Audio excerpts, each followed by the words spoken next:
You're listening to TBR Radio Presents the Dixie Heritage Hour with your host, the Director of Dixie Heritage, Dr. Ed DeVries. Can you hear me now? Can you hear me now? Remember the Verizon guy? Can you hear me now? Can you hear me now? Well, we've got a new one. Can you see me now? Can you see me now? Is this awesome or what? We've got a new angle here on the Dixie Heritage Hour. We always want to be on the cutting edge. And this is radio that you can watch. So we figured out that probably 95% of our listening audience was downloading the broadcast over the internet. There are some folks that listen to the radio, but most people are downloading on the internet, which means that all of our listeners, or at least 95% of our listeners, also have the potential to be viewers. So whenever possible, what we're going to start doing is we're going to have broadcasts that you can see. Of course, that's going to be determined by the guest on the show. And today's guest, Julie Hawkins, has FaceTime, and I have FaceTime. And so we're going to be able to see each other. And so rather than recording an audio interview over the telephone, what Julie and I did was we recorded a video interview over FaceTime. So you can hear the interview, you can watch the interview, and it'll be a little bit more interactive viewing experience for our listeners and our viewers. I'm going to date myself here, but when I think in junior high school, there was a hit song on the top 40, Video Killed the Radio Star, and so maybe we're going to do that, I don't know. But here in a minute, we're going to have an interview with Julie Hawkins. For those of you who don't know who Julie Hawkins is, she is the lead guitarist, the lead singer of the Julie Hawkins Band. She's also a Dixie Heritage subscriber. We've got some really neat people who subscribe to Dixie Heritage, and Julie is one of them. And in talking to Julie, I found out that not only does she have the band, but she's also the author of several books. She has written 4, soon to be 5, Confederate-themed War Between the States novels. She's also written a cowboy novel that took place in her hometown of Sioux City, Iowa, or Sioux Falls, Iowa, one of those Sioux. And she's just a neat person to talk to. So we're going to talk to her here in a second. In fact, Julie lives out in Colorado. So for all you New Age folks out in Colorado who don't like the Confederate flag and who love Julie and the Julie Hawkins Band, hate to break it to you, but Julie is one of us. Yeehaw. Anyways, we're going to go to the interview with Julie Hawkins here in just a second. But before we do, let's just have about a 20-second commercial. Have our narrator, Gary, tell you about an awesome event that's coming up here in Central Florida, an event that I'm going to be attending. So if you're listening to this, you can make the event in Central Florida. Come on out, meet me. God Bless America Again conference is coming to Ocala, Florida, January 26th and 27th. Starts at noon each day at the Southeast Livestock Pavilion, 2282 Northeast Jacksonville Road. It's going to be a time of prayer, praise, and testimony, and some of the best in Christian gospel music. Everyone's invited. Tickets, you don't need no ticket. It's a free event. Call 352-250-1771 for more information. I've got JDR Hawkins with me, author of several War Between the States books. JDR, what does JDR stand for? Those are my initials, Julia Dawn Ryan Hawkins. Okay, so why 2 middle names? I kept my maiden name. Okay. And so you've written, well, before we get into the books, you're living in Colorado now? Yes. Are you from there originally? I'm originally from Sioux City, Iowa. Iowa, okay. Mm-hmm. Neither Colorado nor Iowa are southern territories. No. So where did the southern sentiment come from? Well, I guess when I took a trip out to Gettysburg, I'd never seen a Civil War battlefield before, and it just struck me as being so enormous and profound and, fascinating that I decided I wanted to write a book about it. But there have already been so many books written, especially from the northern perspective, like the Red Badge of Courage and, all the officers' stories and that kind of thing. I just wanted to write a book about a typical southern kid from a farm and his reason for enlisting. So that's what I did. I just randomly picked a place in Alabama that just happens to be called Ryan's Crossroads, and I thought that's the sign. Okay. So yeah, I chose him to be from that area, and just kind of the story just kind of unfolded on its own. I did some research about the cavalry because I wanted him to be a horseman, and I discovered some characters that I hadn't previously learned about, like Jeb Stuart. He's a very colorful cavalry commander, and he is a music lover and an animal lover, and I can relate to both of those because I'm a musician as well. And so I just decided that I would write this book, and the book became a series. Eventually I wrote a sequel, another sequel, and then I went back and wrote the prequel. So right now there are 4 books, 3 of which have been published. So are you done with the 4th one, or is it still in the works? I'm done with it. I'm probably going to publish it next fall. It's got to be, I'm going to change the storyline a little bit and maybe bring in some aspects about the Confederate gold and that kind of thing. Okay. Because it takes place during Reconstruction, so yeah.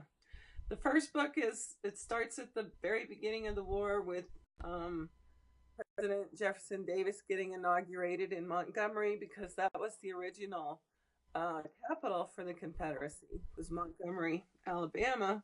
Then they moved it to Richmond later on. But that's where my story starts, and then it goes up through the end of the war. The 3 books do, the first 3 books.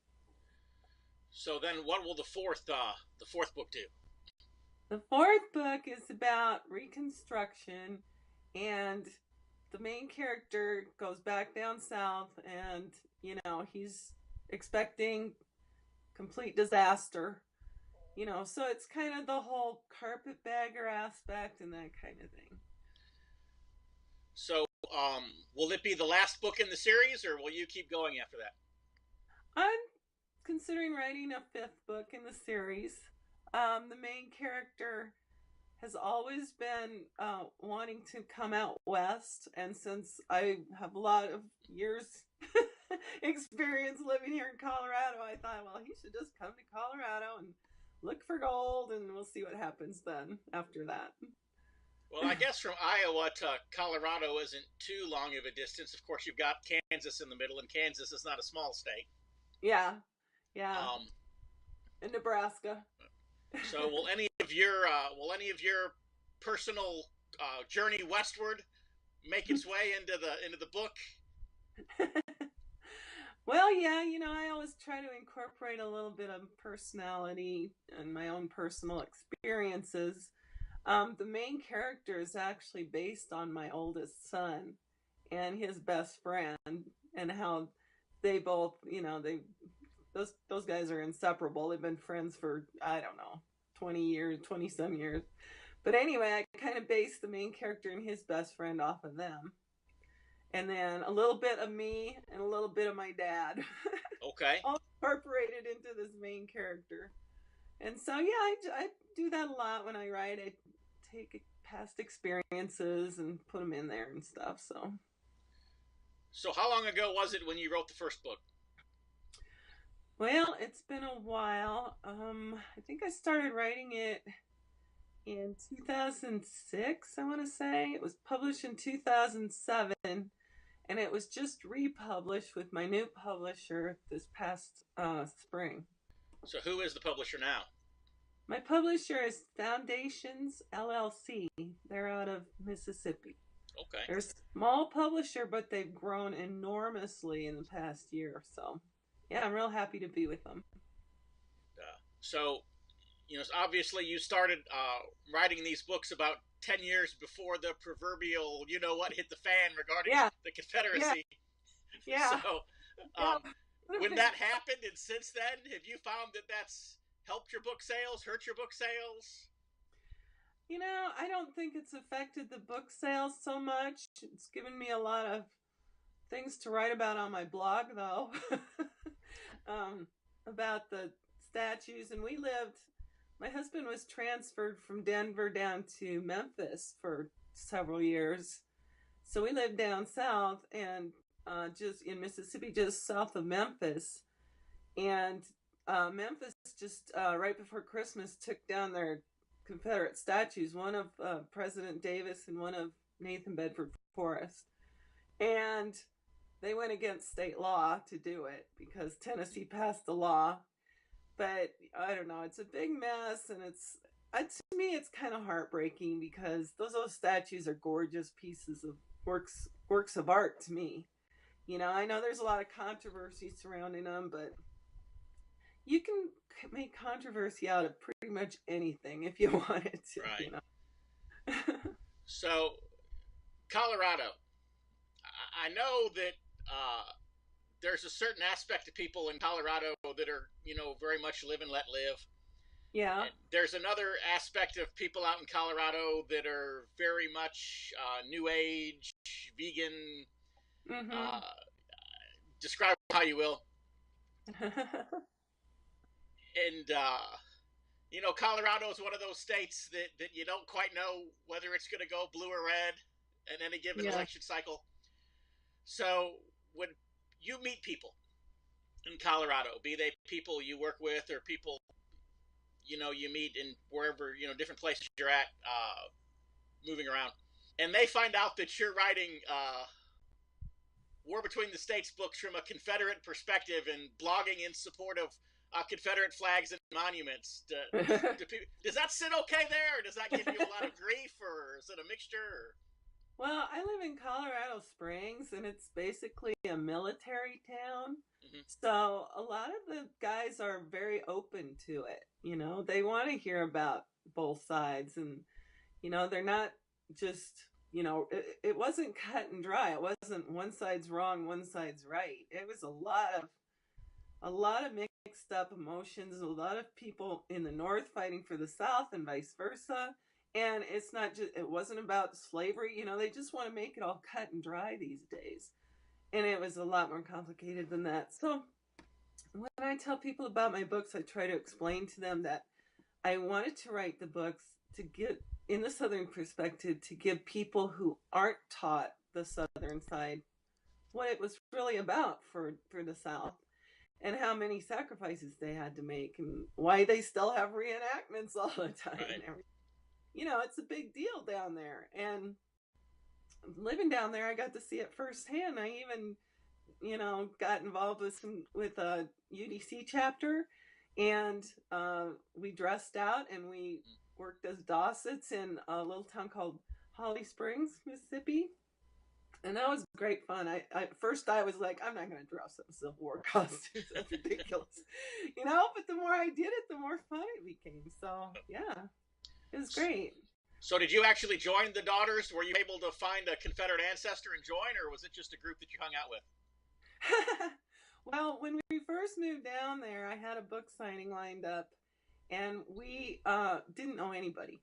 We went to this little museum in Hernando, Mississippi, and Miss Annie Ruth Brown was there, and she told us about some guys that we should contact, and they'd come to the book signing and they'd wear their Civil War costumes. And I thought, well, great, why not? So I gave them a call, and they showed up, and some of their wives showed up, and they were all dressed out in their, Confederate glory. And one thing led to another. They invited me to a meeting, and they made me a, what do they call it? Like not an honorary member, but auxiliary like member? A sole associate member. Yeah. So they couldn't find any Confederate ancestors in my family. Mm-hmm. Understandably, because my ancestors primarily Germans and Irish, and came over after the war. They were smart. They didn't come over before. Right. And but they did find a Confederate ancestor on my husband's side, so we thought that was pretty amusing. Well, you just never know. Yeah. You know what's crazy as far as the Daughters are concerned is my wife probably has more proof of her Confederate ancestry than I do. Oh. Including letters. Oh, wow. A bunch of letters that were written by her ancestor that are still in her family. Oh, that's but very that cool. wasn't proof enough for her to be able to join. Oh. So. Really? Yeah. Oh. Okay. Yeah. When I joined the Sons of Confederate Veterans many years ago, I had done a lot of research, and I actually postponed joining because I was looking for, more documentation. Uh-huh. And then I actually come in to join, and I'd been attending meetings for I don't know how long, and I actually come in to join, and I have a stack of documentation. I give the genealogist this stack of papers, and he just hands it back to me. And he asks me, he says, what was your great-grandfather's name? I told him. He said, what unit was he in? I told him 19th Texas Infantry Company C. Oh. He types it into his little computer. He finds my ancestor in the database. Yeah. Clicks a few more things, stamps my little thing, and I'm a member. So, didn't double check anything, but the daughters sometimes can be pretty particular about their genealogy and stuff. Yeah. But, it was kind of interesting. My husband didn't know that he had a Confederate ancestor, and it all came from my writing this book, and us moving down south. And then there was a genealogist in the SCV group that came to my book signing. And so they did all the research for him and found out his great-great-grandfather fought for the Confederacy, and his name was Hamilton Fish. Come to find out, he was a pretty famous guy in his day. He served as Secretary of State, I think it was, under Grant during his administration. And he was a senator and all this other stuff. It was pretty fascinating. And, you just don't know until you start researching and finding out. So where was your husband from originally? Where'd he grow up? Oh, Iowa. Iowa? So he didn't grow up a Southern boy either then? No, but he has relatives in Missouri. And then when I wrote the book, we decided we should go visit these battlefields just to make sure I was getting it right. Unfortunately, I had it imagined pretty accurately. But we went to the Chancellorsville battlefield, which is near Spotsylvania, and there's a whole bunch of them that are really close together right there. And we went and talked to the Park Service and found out, I had researched it and found out there was a farm involved in the center of this battle called the Hawkins farm. And so we found out more about it, found out exactly where it was located. We went to see it. Now there's another house, a vacant house, standing on that exact spot. But we kind of wandered around, and there's a little church right next to it with all these Hawkins buried in there and stuff. And so we figured out that his side of the family left Virginia, went down to Missouri. Some stayed down there, and some went up to Iowa because they were farmers. And then some of them stayed in Virginia, so it kind of split up. It was like two brothers or something that kind of split apart. So then those were his ancestors then that were there by the battlefield. Yeah. That's so pretty interesting. So would you say, I'll ask you, you can answer this question for yourself, and if you think you can even answer it for your husband as well. Okay. Growing up in Iowa, do you think that you were more of a Yankee as a little kid, or I mean, had you gone to a Civil War reenactment as a little girl, which side would you have cheered for? That's the best way to ask the question. Oh, I don't know. I didn't know enough about it. I wasn't interested in history at all during high school or any of that. I developed an interest for the Victorian era, I guess, when we moved to Colorado, and I got, really intrigued with all the mining towns out here and things like that, and that whole era. And then when I got to go to Virginia, it sparked an interest in the Civil War. So, yeah, I don't think I could have chosen sides when I was a kid, though, really, because it wasn't, there aren't reenactments to speak of there, and there really not a lot of statues, they just don't talk about it much, Right. So, yeah. So what about your husband when he found out he had Confederate ancestors and he was a Virginia boy? Well, how did that change his whole outlook on life? Well, he thought it was pretty fascinating. He wasn't so sure that he should go around publicizing it at first. But then he decided, once I started going and dressing up with the ladies, he thought it might be fun. They talked him into walking a few parades and stuff, and then we went to some reenactments, and he borrowed some uniforms from some guys, and he became part of the artillery, and he loved shooting off the cannon. One reenactment we did was they have this ceremony every year at Ole Miss, and it's to honor the Mississippi Grays, which were college boys that enlisted at the start of the war.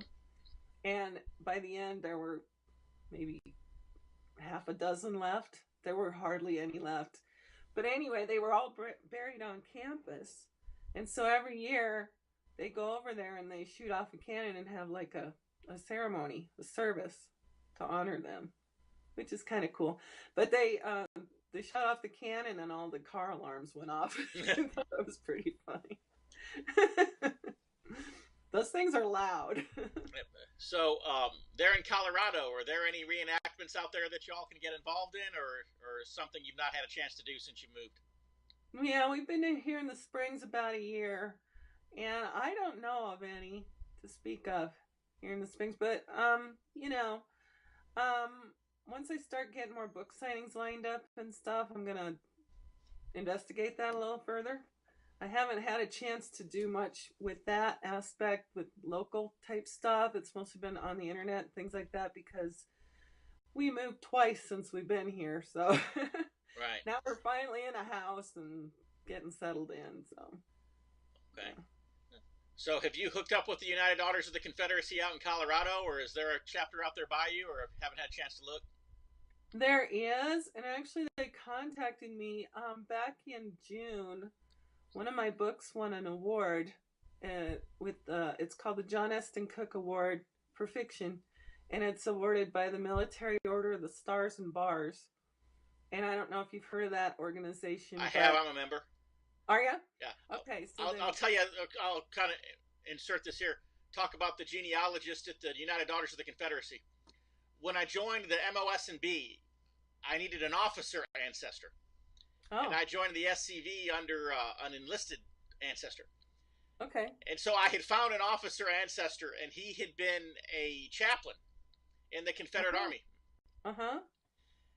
But at the end of the war, he was captured, and he was taken prisoner. He was 97 years old when they took him prisoner of war. Oh If my you God. can imagine a 97-year-old chaplain in the Confederate Army traveling with one of the units. Wow.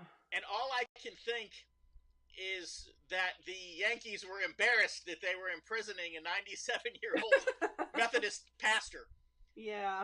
And so in his induction papers, when they were taking him into the prison camp, they put him down as a public works operative, Okay. which basically means he was a spy. Yeah. In other words, they couldn't justify arresting a 97-year-old Methodist preacher, but they could justify arresting a spy. That's So they terrible. put him in as a spy, even though, there's no reason to believe that he was a spy, other than potentially the fact that he might have been wearing civilian clothing at the time of his arrest as opposed to a military uniform. Uh-huh. And so all of my paperwork for the Military Order of the Stars and Bars, they refused to acknowledge that he was a chaplain in the Confederate Army. And Oh. instead they have him listed as a public works operative. Oh. And so every time I talk to any of them, I say, so you'd rather take the word of some Yankee than... but that's... Anyways. But anyways, go on. Tell me about the John Eston Coke Award. Well, my book, the third book in the series, won it last summer. A Rebel Among Us, it's called. And, yeah, so they had a little ceremony here in town at the library. And then a couple of the commanders were members of the local SCV, so they said that they would contact my husband. And they did and everything, but we're still members down south, so we're going to probably stay with them for a little while longer before we transfer over. And then we'll start seeing what we can get involved with up around here, Okay. I'm a big fan of living history and teaching people the truth. And it's, there's so many misconceptions. It's kind of alarming in a way that people associate it with slavery. I mean, maybe 4% of the Southern population at the time of the war had slaves. A very, very small amount. And slavery was really being phased out at that time, and it probably would have come to a natural death if Lincoln hadn't, called for troops and started the war, essentially, because that's what happened. They blame the Confederates because they were the first to fire on Fort Sumter. But the reason they did that was because the Yankees overtook the fort. That's where they were storing all the cotton, and they wanted the cotton for themselves. So that's part of the story that a lot of people don't know either. Yeah. We'll talk about slavery here in a minute and some other things with J.R.R. Hawkins. But first, a word from our sponsor, the Barnes Review. If you love listening to the Dixie Heritage Hour, then I know that you'll love reading the Barnes Review. The Barnes Review is one of my favorite magazines. I began reading the Barnes Review long before they became a sponsor here on the program. In the Barnes Review, you will read vignettes of man, from the prehistoric to the very recent, from forgotten races and civilizations to first-person accounts of World War II and the late Cold War. There's just not a more interesting magazine published today, nor a more significant and important subject than real history. So if you'll visit www.barnesreview.org, that's www.barnesreview.org, you can find out how you too can become a subscriber to the Barnes Review. You can subscribe to receive the Barnes Review by mail, or you can subscribe to receive the Barnes Review electronically in PDF editions. Or you can subscribe to receive both. That's what I do. So visit www.barnesreview.org and subscribe to the Barnes Review. Does slavery, does it ever come up as a subject in your book, or not at all? Or? Oh, yeah, absolutely. Absolutely, yeah.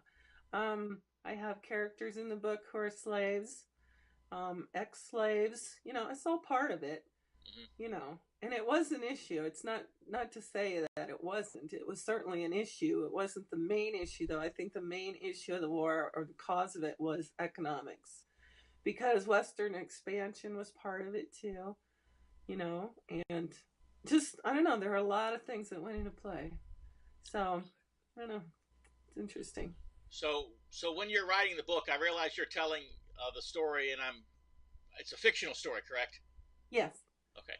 So you're kind of telling the fictional story of somebody who could very well have been involved in the war, and I'm sure the story you're telling is probably similar to any of a number of people's stories that have not been told. Yeah. And so do you focus more on the story and the person and the personal experience, and a lot less on the causes and the politics, or is it kind of a combination of the two, or how does that balance out? I try to incorporate it all. At the beginning, when the main character's name's David Summers, when he enlists, he's just a kid, really. He just turned 18, and he's never been off the farm to speak of, and he goes marching up to Virginia, and he doesn't understand any of it, really. All he's doing is fighting because his father was killed, and getting revenge. That's his main reason to go, and find some adventure, But as far as the whole causes of the war, it becomes a big controversy, and a lot of different sides enter into it, and he gets influenced by a lot of the soldiers around him, as well as the other people he comes in contact with. So is your character somebody who wants to be fighting, does not want to be fighting? At first he wants to, but once he gets involved more, after the Battle of Chancellorsville, he is thinking, I don't know what was I thinking? Why did I do that? But then he's kind of locked in because he can't leave. The home guard come and get him, and he's just got to endure it and hope his horse lasts. During the war, Confederate soldiers had to provide their own horses, and they typically only lived about 6 months. So once the horse died, if they couldn't come up with another mount, they were in the infantry. So, yeah. So is he somebody who maintains a Confederate loyalty and sympathy, or is he somebody who starts to kind of question that as the war goes on? Well, he questions it, but he's still loyal to his homeland, And, he doesn't necessarily agree with slavery. When he's a younger kid, he goes to a slave auction with his best friend and his friend's father, and it revolts him, essentially. But he's like a victim of the times. He knows there's not much he can do about that. It's just their peculiar institution, they called it, Right.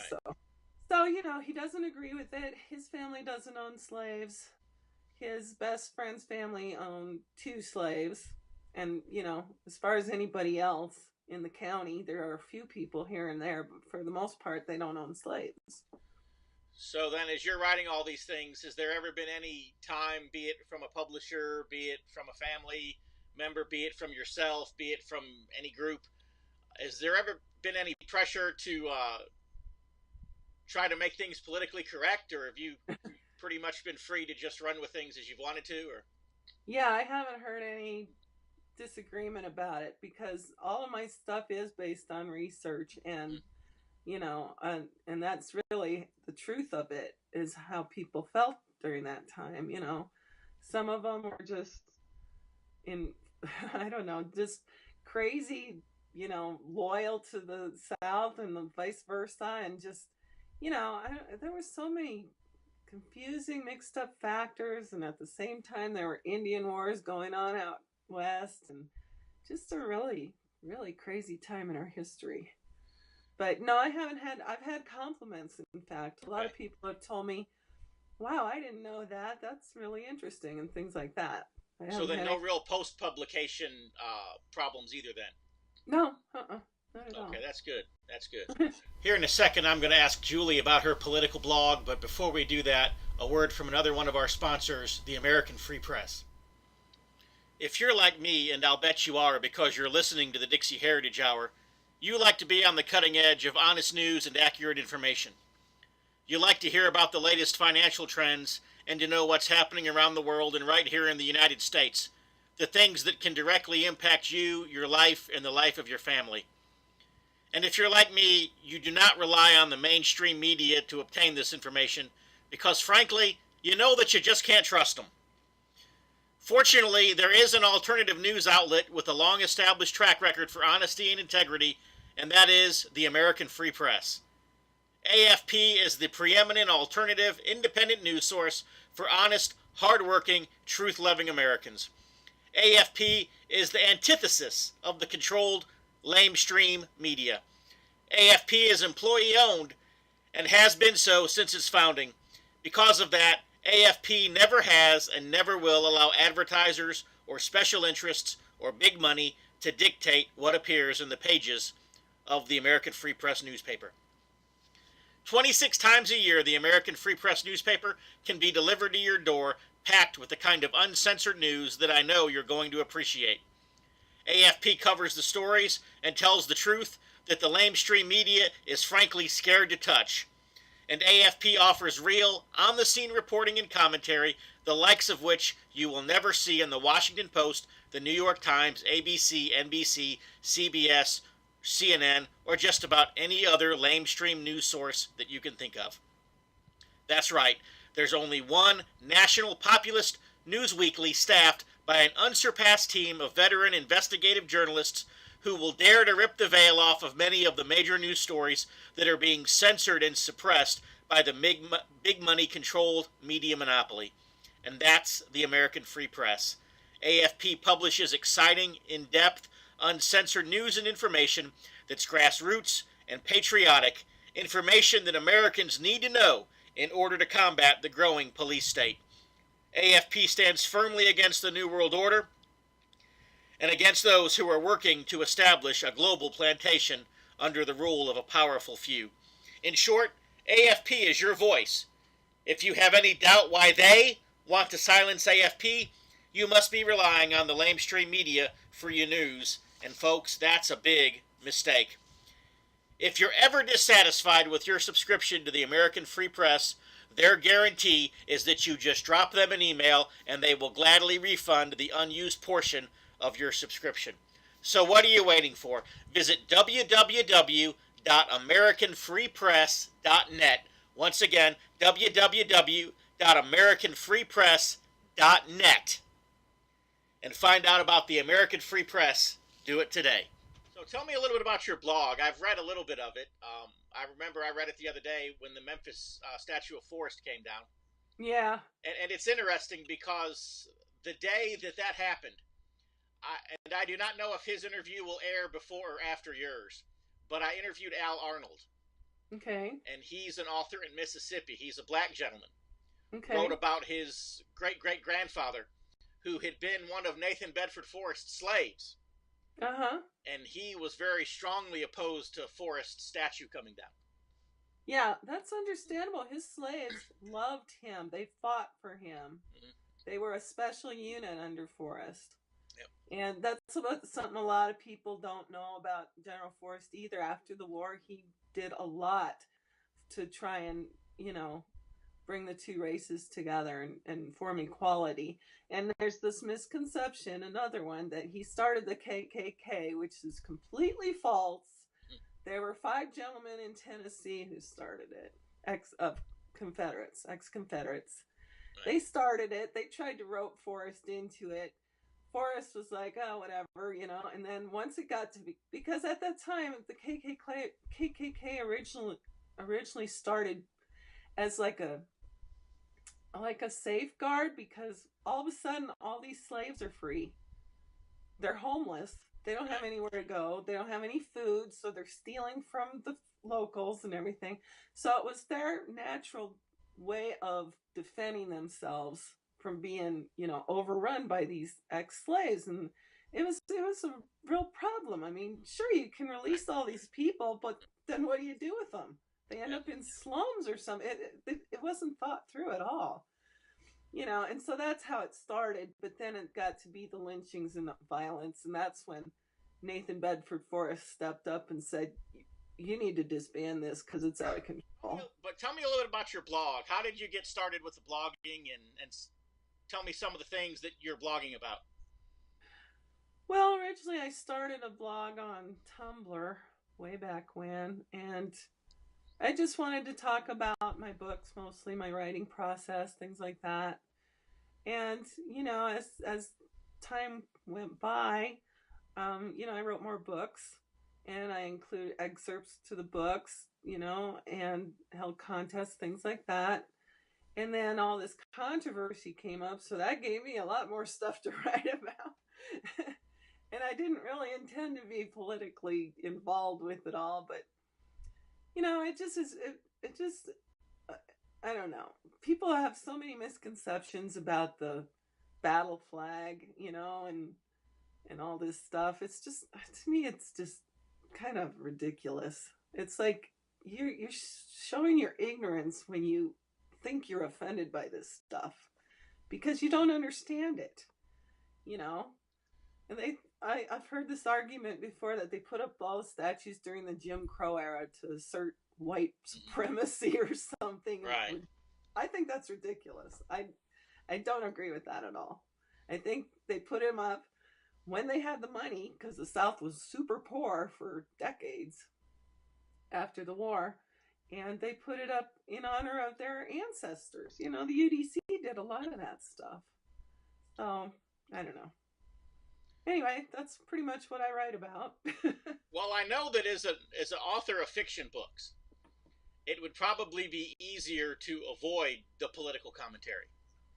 And it would probably even be better for book sales to some degree to avoid the political commentary, because there are probably some folks, maybe we'll call them Yankees, who would still buy a fiction book about a young Southern boy that was based in the Civil War period. So was there something in particular that made you just decide to throw caution to the wind and make the jump?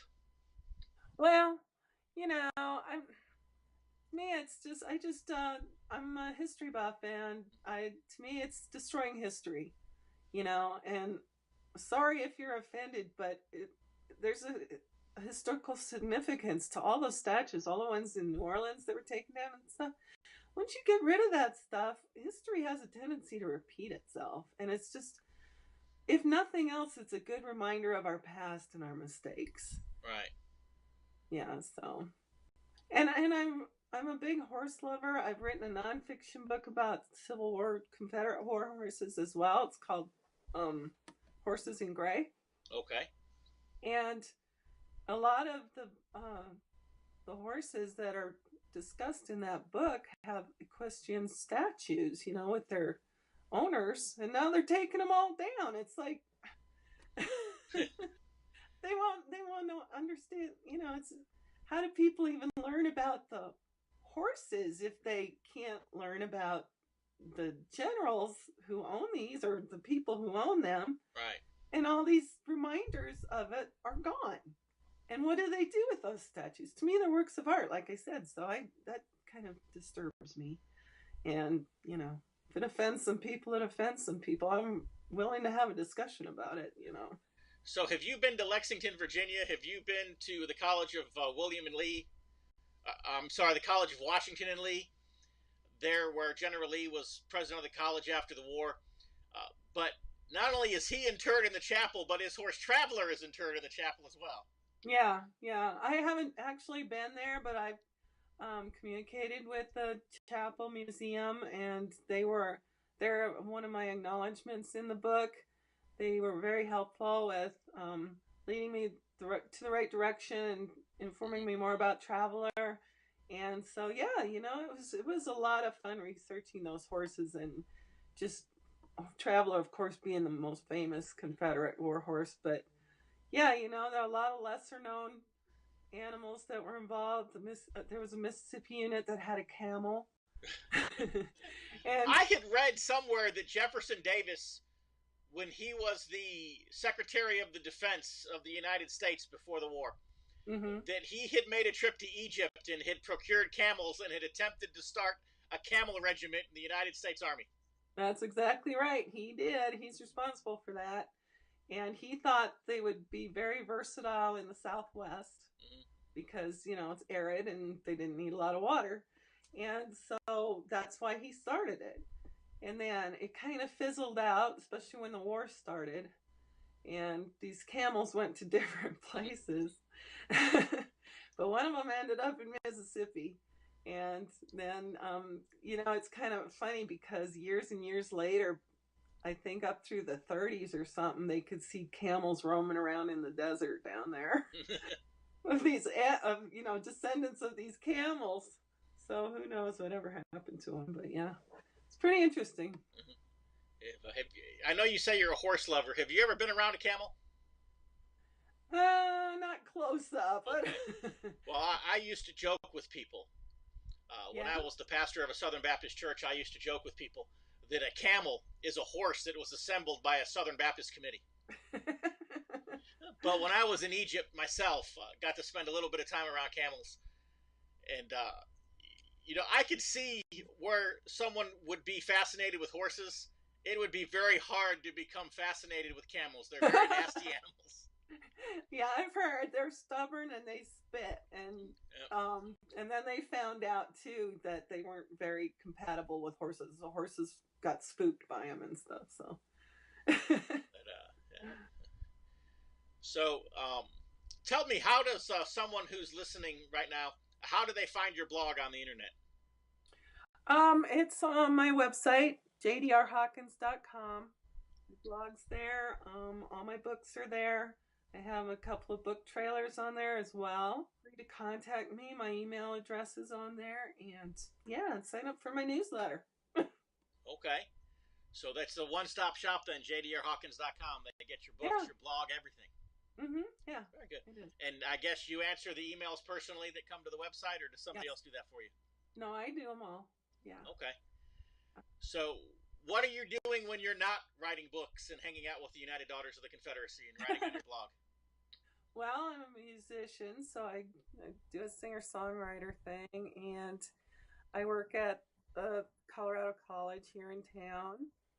And my husband's studying to become a realtor, so we're kind of getting involved with that. Right now, the housing market in Colorado is booming, so we're pretty excited about that. Yeah. So does the music ever take on a period theme? Or Well, I did write one Civil War song, and actually it's on iTunes, so people can find it under my name, Julie Hawkins. It should be under there. It's called Gray is the Rose, and it is about a young Confederate widow, so it's kind of a tearjerker. After the interview, Julie sent me the MP3 of Gray is the Confederate Rose, and so we're going to go ahead and we're going to insert that here so that our listeners can get a chance to hear this great song.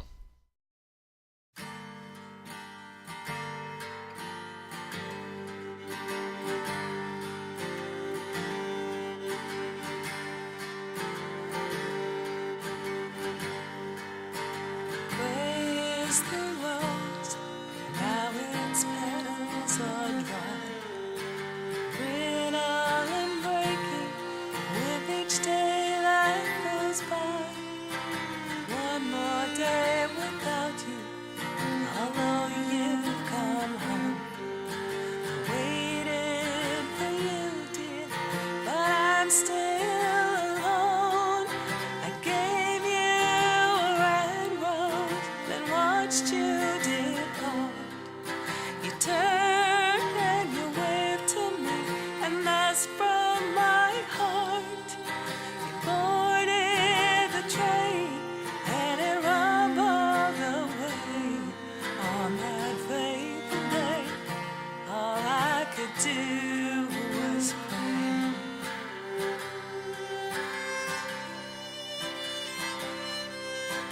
Gray is the rose that was once flaming red. I recall those last final words that you said. How you'd come home to me once the cruel war was won.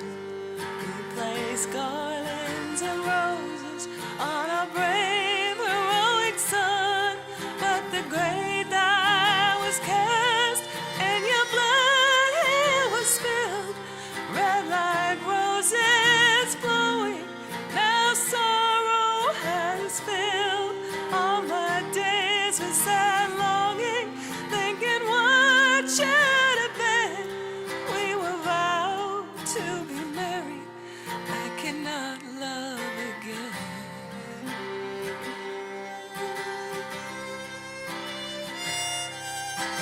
Gray is the rose that was once crimson bright, that I placed by your grave when you came from the fight.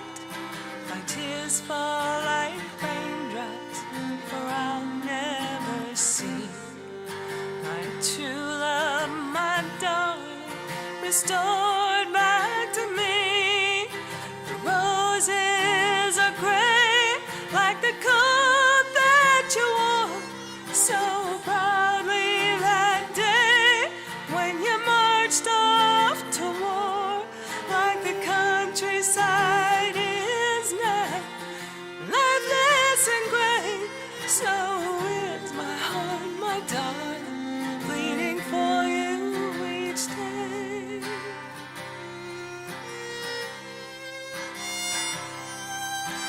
Gray is the rose that one time was scarlet. Tell me that of the time I will forget.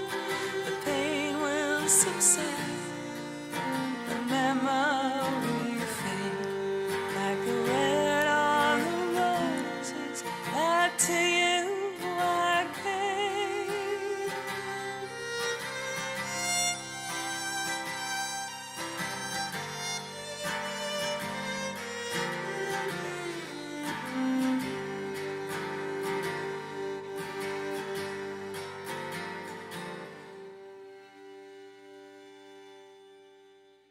So it's the Julie Hawkins Band, and we've got a CD available on iTunes too. But that's more contemporary rock type stuff.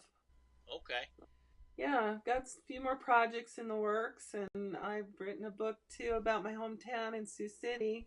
It takes place during the Depression, and it's loosely based on my great aunt and uncle who ran a hotel downtown, and supposedly there was a lot of gangster activity going on, and Al Capone was there and all this. Because during that time period, Sioux City was known as Little Chicago because it was a big stockyards town. But there was a lot of gangster activity and a lot of, oh gosh, a lot of anti-prohibition sentiment, I guess. You know, people didn't want to give up their booze. So Okay. there are a lot of interesting stories about my hometown in that time era too. So yeah. So, so you were from more the western town part of Iowa than the agricultural cornfield part of Iowa. Yeah, I'm from Sioux City, and that's right on the bluffs, so right on the Missouri River. So then, was there ever a fascination with the cowboy era and the go west young man and all that, or Yeah, yeah, to some extent. Um, I had been out to Colorado numerous times with my family, and my husband had too, and we met at school at Iowa State, got married, we moved up to Minnesota for a while and came back to Iowa, and then we decided, we both love Colorado, let's just take the plunge. So we did. When our little first son was only 2, we moved out here and we've been here pretty much ever since, give or take. He got transferred down to Mississippi for a while, or Memphis, and then he got transferred up to Sioux Falls for the past 3 years. But for the most part, we lived here in Colorado and really loved it. So yeah, the whole being in the West really kind of inspires you. There's a pro rodeo Hall of Fame here in town, and the stock show is going on in Denver right now. So there's a lot of Western cowboy influence here. so? Colorado Springs. I know I've been there. It seems like if my memory serves, it was probably about a 35-40 minute drive from Denver. Yeah, yeah, that's pretty accurate. And The south of yeah, south of Denver. I know when I was in Colorado, the times I've been there, the few times, uh, my personal opinion is that Colorado really starts at Denver. Everything east of there is really just like eastern Kansas. Yeah, it is. It's pretty flat and Yep. it's plains. Yeah. But then once you get to Denver, you see the mountains and everything changes. The last time I was there, I flew into Denver and I rented a car at the airport. And I had to preach at the First Baptist Church of Evergreen. Okay. And the car that they gave me was a PT Cruiser. Oh. And it was great getting out of town, but I remember when I hit the mountain, I didn't think I was going to make it. Couldn't get up to, yeah. No, Yeah. I had that thing. I had my foot all the way down on the gas pedal, and I'm going like 35, inching my way up the mountain. And I didn't think I was going to make it. Yeah. Yeah, I know. That wasn't, they should have given you something with a little more power if they knew you were going to Evergreen. Yeah. Oh, whatever. So, so has there been a big call for books 4 and 5?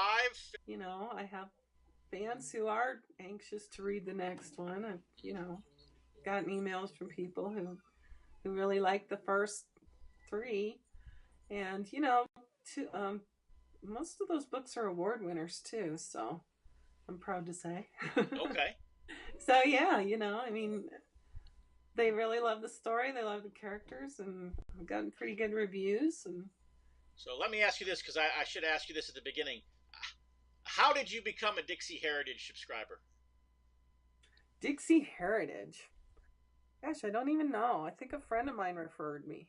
Okay. Yeah. So how long have you been getting the newsletter now? Oh, quite a while. A few years. Okay. Yeah.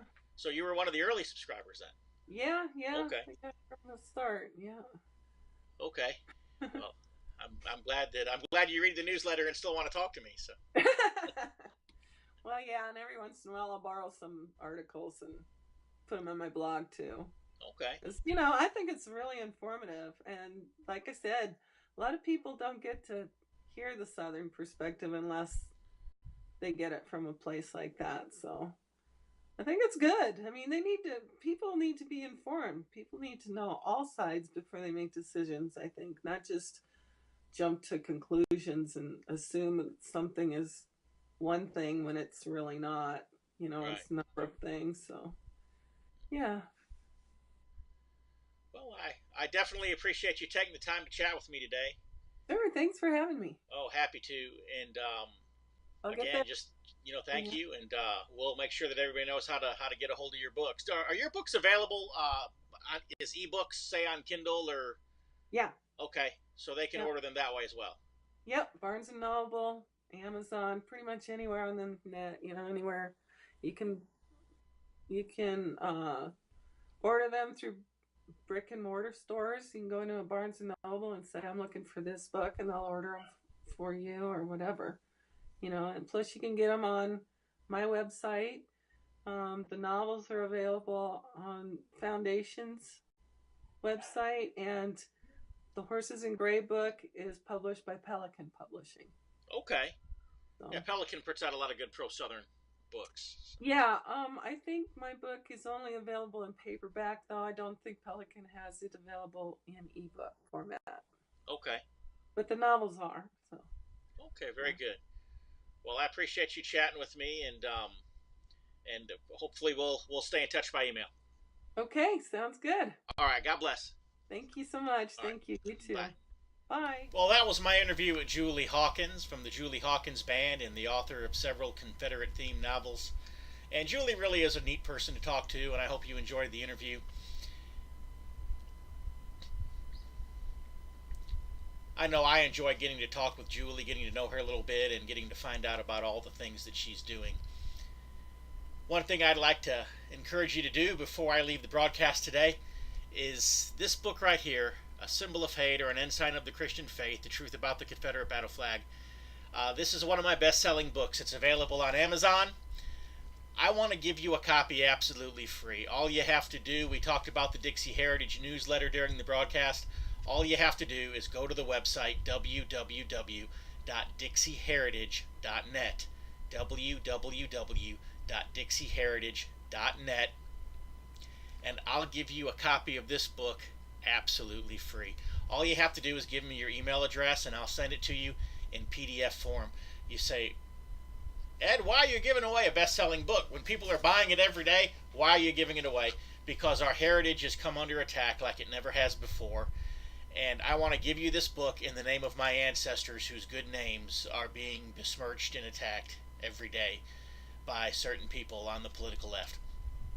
So go to the Dixie Heritage website, give me your email address. I promise I won't ask you for your credit card, won't ask you for your phone number, don't even ask you for your name.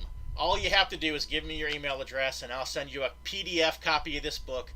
You can read it on your Kindle, you can read it on your iPhone or your Android phone, read it on your computer, read it on your tablet, whatever's most convenient for you. And also, when I send you that PDF file, what I'll also do is I'll sign you up to be a free recipient of the Dixie Heritage newsletter. And every Friday, you'll get that great newsletter in your email box. And it'll just be chock full of all kinds of information on Southern heritage and what's going on around America. Still have just a couple of minutes left on the broadcast. And so what I'm going to do is I'm going to leave you with some music from Julie Hawkins and the Julie Hawkins Band. It'll play out until the end of the hour. I want to thank you for listening to this week's edition of TBR Radio Presents the Dixie Heritage Hour, brought to you by the Barnes Review. Next week, you can come back to the same website or the same radio station, wherever it is that you heard this broadcast or wherever it is that you downloaded it from. Come back again next week, and we'll be here again. Until then, God bless.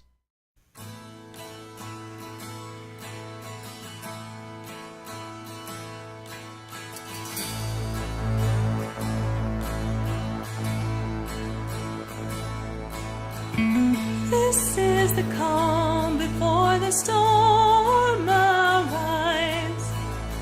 This is the dark before the dawn, the new sunrise.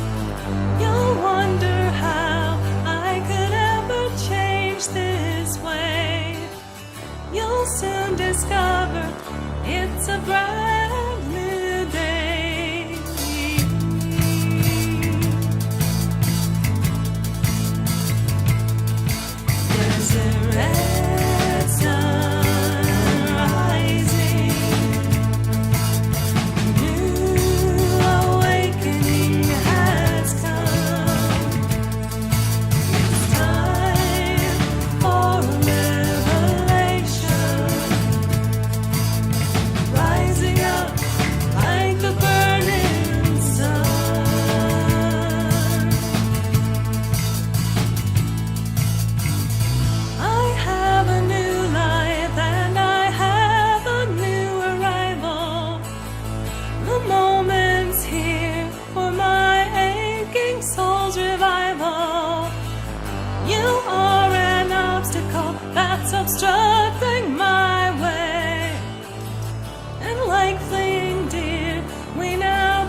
strong enough, no more pain.